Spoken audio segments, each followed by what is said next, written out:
안녕하세요. 용인제일교회 임병선 목사입니다. 우리 인간은 어려운 일이 있을 때 누군가의 도움을 받아 그 문제를 해결받으면 당장에는 정말 감사한 마음을 느끼며 그 은혜와 도움을 언젠가는 반드시 갚을 것이라 마음먹지만 시간이 가면 감사를 잊어버리게 되고 그 은혜와 도움을 갚기보다는 어느 순간 배은망덕의 모습을 삶에서 보이는 경우가 있습니다. 그 대표적인 예가 바로 우리의 구원입니다. 하나님은 죽을 수밖에 없는 우리를 구원하시기 위해 독생자 예수 그리스도를 십자가에 내어주셨습니다. 그렇다면 우리는 그 은혜에 감사할 뿐만 아니라 그 은혜를 어떻게 갚고 살 것인가를 늘 고민해야 합니다. 그런데 구원받은 여러분들은 지금 그 은혜를 기억하며 감사할 뿐만 아니라 그 은혜에 보답하며 살아가고 계십니까? 오늘 우리에게 주시는 말씀은 사무엘상 7장 12절에서 17절 말씀입니다. 사무엘상 7장 12절에서 17절 말씀입니다.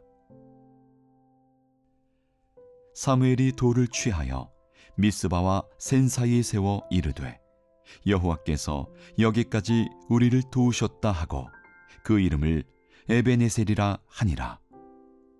이에 블레셋 사람들이 굴복하여 다시는 이스라엘 지역 안에 들어오지 못하였으며 여호와의 손이 사무엘이 사는 날 동안에 블레셋 사람을 막으심에 블레셋 사람들이 이스라엘에게서 빼앗았던 성읍이 에그론부터 가드까지 이스라엘에게 회복되니 이스라엘이 그 사방 지역을 블레셋 사람들의 손에서 도로 찾았고 또 이스라엘과 아모리 사람 사이에 평화가 있었더라.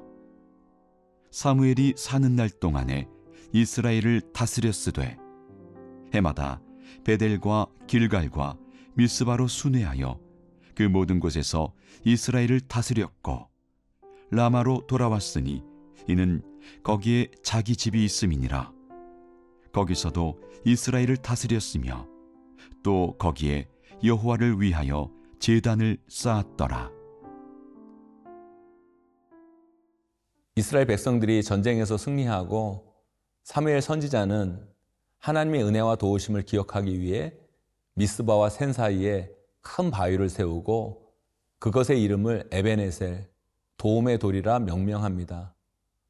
우리 인간은 망각의 존재입니다. 물론 우리가 무엇인가를 잊고 사는 것 또한 은혜일 수 있습니다. 만일 우리 삶의 안 좋은 기억이나 사건들을 우리가 매일매일 되뇌이고 기억한다면 우리의 정신은 피폐해지고 우리의 삶은 공고해질 수 있을 것입니다. 우리 인간이 무엇인가를 잊을 수 있다는 것도 하나님이 주신 은혜일 수 있습니다. 하지만 우리 인간이 어쩔 수 없이 망각을 하며 살 수밖에 없다고 하더라도 우리가 인생을 살아가면서 꼭 기억해야 할 것이 있습니다. 그리고 반드시 놓치지 말아야 하는 것이 있습니다. 그것은 바로 하나님의 은혜입니다. 하나님의 은혜가 있었기에 우리가 존재하고 하나님의 은혜 때문에 우리가 여기까지 올 수 있었고 하나님의 은혜로 우리가 구원을 받았습니다. 하지만 우리는 그 은혜를 종종 잊어버리고 살아갑니다. 사무엘은 바로 인간의 그 연약함을 알기에 미스바와 센 사이에 그 하나님의 은혜를 잊지 않기 위한 기념비 에베네셀을 세웁니다. 그것은 바로 사무엘과 이스라엘 백성들이 하나님의 은혜를 잊지 않기 위한 하나의 장치, 몸부림이라고 할 수 있을 것입니다. 생명의 산 가족 여러분, 기억하세요. 우리가 여기까지 온 것도, 우리가 지금까지 살아올 수 있었던 것도, 우리가 구원받은 것도 다 하나님의 은혜입니다. 하지만 우리도 인간이기에 그 기억이 희미해지고 그 은혜를 망각하는 순간이 찾아오게 될 것입니다.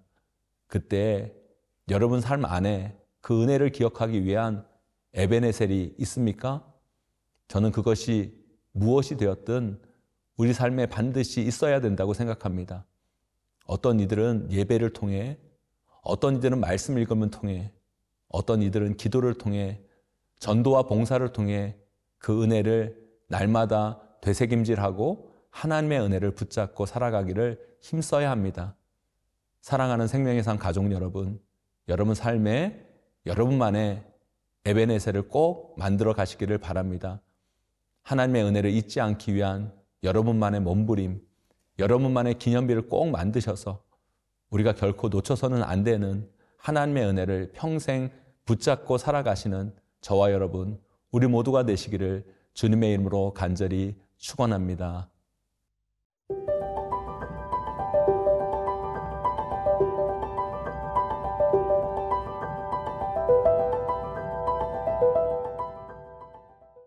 사무엘은 이스라엘의 마지막 사사이자 제사장이자 선지자였습니다. 오늘 본문에서 이스라엘을 다스렸을 때라는 15절의 표현은 바로 그가 사사, 제사장, 선지자로서의 역할을 다 감당했다는 것을 보여준다고 볼 수 있습니다. 사무엘 이후에도 이스라엘에는 제사장, 선지자는 많았지만 사사, 제사장, 선지자를 한꺼번에 감당한 사람은 사무엘이 마지막 인물이었습니다. 마지막이라는 것은 한편으로 슬픈 단어이고 안타까운 표현일 수 있습니다.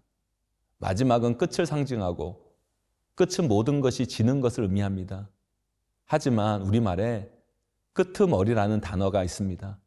끝은 또 다른 시작을 의미한다는 뜻일 것입니다.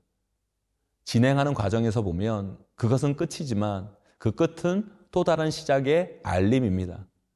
그런 면에서 사무엘은 바로 이스라엘의 끄트머리를 대표하는 사람이었습니다. 그는 사사시대의 마지막을 장식한 사람이었지만 이스라엘의 왕정시대를 열어간 시작의 사람이기도 했습니다. 자기는 이제 마지막 사사이고 이제 더 이상 이스라엘을 다스리지 못한다는 것이 인간적 입장에서는 아쉽고 괴롭고 힘든 일이었지만 그는 그런 감정에 빠져 하나님의 사명을 결코 놓치지 않았습니다. 그는 끝까지 자신에게 부여한 하나님의 사명을 감당함을 통해 이스라엘의 새 시대, 새 역사의 문을 활짝 연 사람이 되었습니다. 생명의 산 가족 여러분, 우리 인생도 마찬가지일 것입니다. 여러분 보시기에 이제 모든 것이 끝났고 마지막일 것이라고 생각될 수 있지만 하나님 편에서는 새로운 시작의 서막일 수 있습니다. 중요한 것은 지금 내가 있는 그 자리에서 하나님의 음성을 듣고 하나님의 사명을 발견하는 것입니다. 지금 내 상황과 형편만을 보면 우리는 그 끝에서 다시 시작하시는 하나님의 역사를 발견하지 못하고 그저 끝장나버리는 인생이 되고 말 것입니다. 사랑하는 생명의 산 가족 여러분, 우리 인간이 보기에 끝인 그 자리에서 다시 시작하시는 하나님의 역사를 깨닫기를 소망합니다. 하나님의 음성을 듣고 하나님의 사명에 집중하는 자들이 바로 새롭게 시작하는 하나님의 역사를 여는 사람들로 쓰임받을 수 있습니다. 우리 모두 날마다 말씀 앞에 우리를 세워 하나님의 음성을 듣고 이 시대를 향한 하나님의 사명을 부여잡고 우리에게 주어진 길을 한 걸음 한 걸음 힘차게 내딛어 가기를 주님의 이름으로 간절히 축원합니다.